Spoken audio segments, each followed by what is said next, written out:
Commander Vexera stood proudly on the bridge of the Stellar Dominator, flagship of the Crythian Empire's Third Fleet.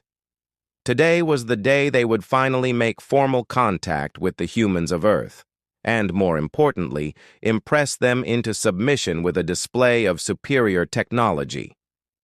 "Approaching Earth's designated meeting coordinates," announced the navigation officer.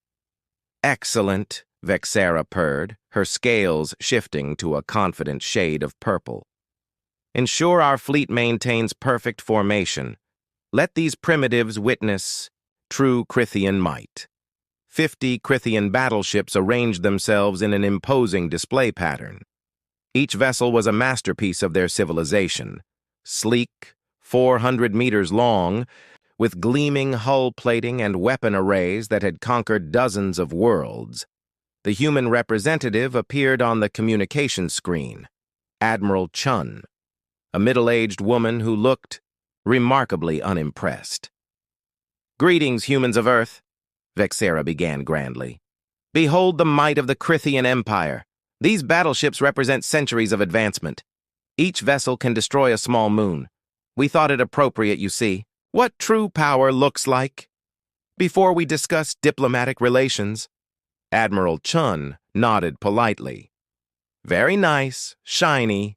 Good formation flying, too." Vexera's scales flickered with confusion. That wasn't the cowering awe she expected. "Nice? These are the most powerful warships in the sector. The Stellar Dominator alone has enough firepower to—" "Oh, I'm sure," Chun interrupted. "Say, would you like to see ours? We brought a few ships, too. Didn't want to be rude and show up empty-handed to a fleet review." "You brought ships?" Vexera tried to hide her amusement. Intelligence had suggested humans had only recently achieved reliable spaceflight. "Just a moment," Chun said, glancing off-screen. "Johnson, bring them in. Standard reveal pattern 7. Space behind the human ambassador rippled. Vexera's amusement evaporated. Ships began dropping out of stealth. Not the crude vessels she expected, but massive constructions that dwarfed her entire fleet.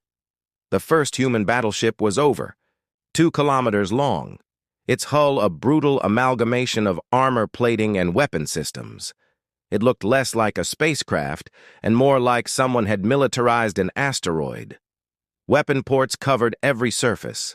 Not the elegant arrays of the Crythian fleet, but an obscene abundance of destructive potential. "That's the Missouri 3, Chun explained casually.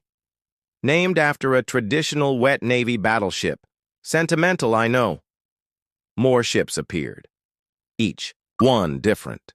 Humans, it seemed, didn't believe in standardization. One bristled with thousands of missile tubes. Another looked to be built around a single massive spinal weapon stretching the ship's entire 3-kilometer length. "How?" Vexera whispered. "Our intelligence said you've only been in space for decades," Chun shrugged. "We've been thinking about space warfare for centuries. Science fiction, video games, military theorists with too much time. When we finally got up here, we had a lot of ideas to try out. But the resources alone—" "Oh, that," Chun smiled. "Turns out, when you unite a naturally aggressive species under existential threat, they get very efficient. We strip-mined. 3 asteroids just for the Texas. That's her over there.